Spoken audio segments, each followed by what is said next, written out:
பண்டைய தமிழர்களின் மணிகள் செய்யும் தொழில்நுட்பம். முதலில் தேர்ந்தெடுத்த கற்களை தட்டி கற்செதில்களாக உடைத்தனர்.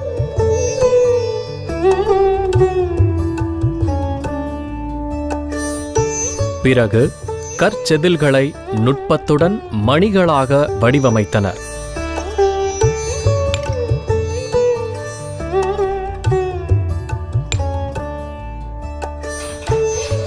வடிவமைக்கப்பட்ட மணிகளை வில்லறவை தொழில்நுட்பத்தை பயன்படுத்தி துளையிட்டனர்.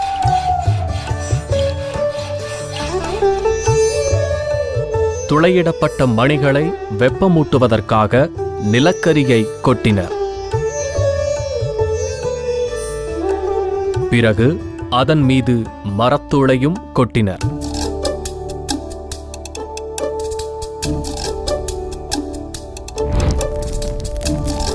இறுதியாக மணிகளை தீயிட்டு வெப்பமூட்டினர்.